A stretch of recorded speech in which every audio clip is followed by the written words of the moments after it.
Hello and welcome back to Lord of Heroes News on Nyris Gaming. This should be a relatively quick one today. Not a ton coming up, but there's something. Don't know how effectively we'll be able to participate in it, but here we go. So we'll be getting an update on Wednesday the 15th. First things first, the difficulty in Nightmare Part 1 is going to be adjusted. It's going to be nerfed a bit. I can't really speak to the effectiveness of any of this because I myself have not even attempted Nightmare yet.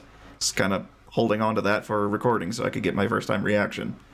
So here's all the stuff that's happening. You can look at that at your leisure. We are going to be getting Mei Ling water. She is going to be the third character to have all elements. She is a water cleric, and she's going to be a featured summon. So unless you spend a bunch of money or you somehow have tons of Linkstones from all the no sources we have, you will not get her. I really don't want to be negative all the time about this kind of stuff, but I feel like I need to call it out when it's dumb like this. There is one positive thing on this one. The banner's going to be from the 15th to January 1st, so at least it's a month and a half instead of 1 month. But we'll get to something later that's worse than that. She's going to be on a banner with herself, Cesare Light, Firelin, and Charles III Water. They're going to be adding new relics for Joshua Fire and Sulphy Dark onto the Names of Legend banner. Yet another banner to get separate things. They're going to be adding story replay to the archives for Nightmare mode. There's a new skill effect called Strength Up. Damage dealt to the target increases. I feel like that's a typo. It's supposed to be damage dealt by the target, kind of the opposite of damage down debuff. Would think so, at least. There's going to be an outfit shop with a bunch of old outfits that have not been available for a bit. Here's a list of just some of them. And there's also going to be a new random draw for 100 temporal threads, which those we have not had access to for free at all for a while now because we're getting Linkstones from the ad gifts and the temporal threads have not been those at all for a while. Honestly, they should probably just hybridize those so you get the 1 temporal thread and the 3 Linkstones per tier of that. That would be nice. But you can get limited outfits from this. Don't entirely know the drop rates for it, though. There's going to be improvements in the equipment, inventory, and transmute filters. So now you can filter by main property and sub-properties. You can also select replicas and mystic equipment when you're auto-selecting things now. Here's something that's kind of incredibly stupid, depending on how accessible these are going to be. Contract Summon is now going to be available after completing your first hero contract and will not be attached to Linkstones whatsoever. You can only do it through contract summon tickets. So we'll see if those will be available ever for free. And if not, then you don't want to spend money on this game, you'll never have these. Ricardo's getting an Ancient Collection outfit. Here is the artwork. And here we're getting into the stupid. Eternal Outsider. Ondel is getting a rerun for 2 weeks.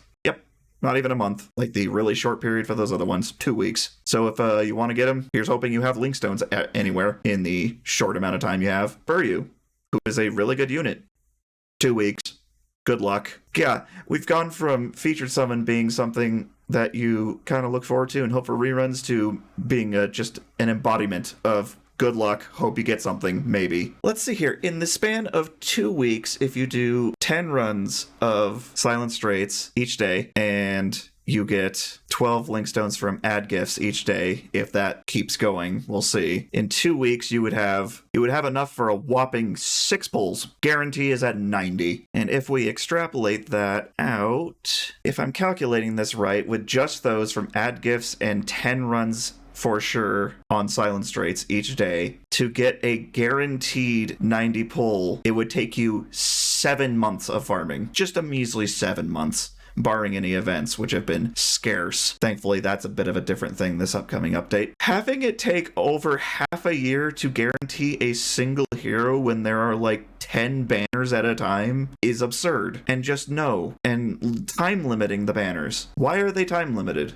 What's the purpose? The only purpose is to drive FOMO, so people want to spend money and get them before they're gone and they don't know they're coming back. Because otherwise, there's no way to get every hero via free stuff in any reasonable amount of time. It just feels incredibly manipulative. On slightly better news, we're getting a Mystic Beast PO hunt. This will be starting on the 16th, going through the 27th. And on the special shop list, there are Linkstones. Although you're going to have to get 400 medals within the first couple days before the weekly reset to get 100 Linkstones, and then one more instance of 100 Linkstones the next week. So you have to get on that really quickly. Hopefully you have enough energy to guarantee yourself a whopping 4 pulls. Better than nothing, especially considering considering the last 3 events have had literally nothing. But still, these events, I remember, used to guarantee you a 10 pull at least, around 500 Linkstones. Now you get 200. But hey, you can give them money for the same amount that it would cost to guaranteed get a paid hero and a bunch of elixirs of insight. You can get a third of the Linkstones you need to guarantee a hero. Or if you pay them $80, you can still get not enough to guarantee a hero. It feels like this is the transition away from the paid heroes. Not the transition from paid to feature summon. It's from paid in that way to paid immensely more to not even get what you want, potentially. There's also going to be a Bounty Hunt Popo event from November 9th to December 7th. This is going to be that one that gives you those warehouse chests that are these things, which hold a bunch of different things, and there are some Linkstones in this again,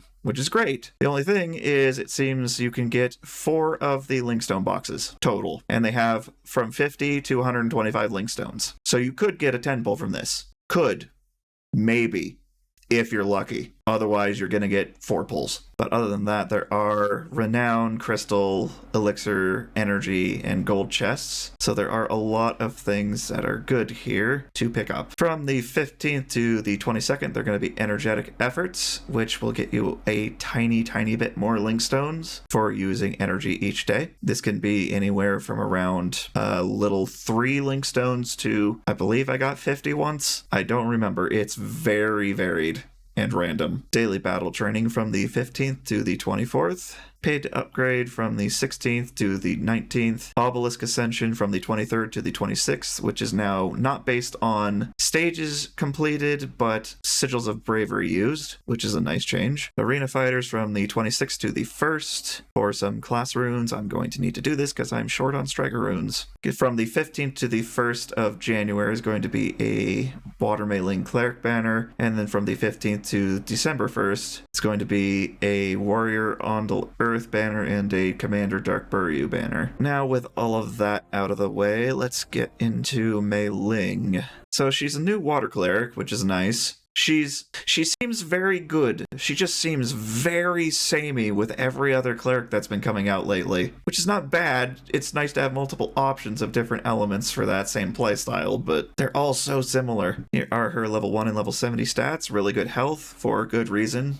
Again, her 1, attacks a selected enemy, 100% chance to increase the action gauge of each ally respectively by 15%. I don't know why 100% chance even needs to be mentioned there. It just should say increases the action gauge of each ally. Don't know that that can go down at all. Her 2, cooldown of 3 turns, attacks all enemies, generates a shield for all allies based on the user's maximum health for 2 turns. So yeah, maximum health based shielders is meta, and all of the clerics are having it now. However, she also increases the attack strength of all water elemental allies for 2 turns, which is nice to see, so you can bundle her in together with that. Only problem being that it's exclusively water characters, so she's relatively useless otherwise compared to every other health shielder option. And this is a cooldown of 3 turns instead of every other turn, like most of the other max health healers. But her burst, spirit cost 4, attacks all enemies, heals all allies based on user's maximum health, and gains an extra turn. More than 1 cannot be gained in a row. So if she alternates this with her burst, then it is effectively every other turn. Health is the stat skill, and fire elemental reduction is the elemental skill. That is going to do it for Lord of Heroes news today. Apologize for the rantiness and negativity. It just really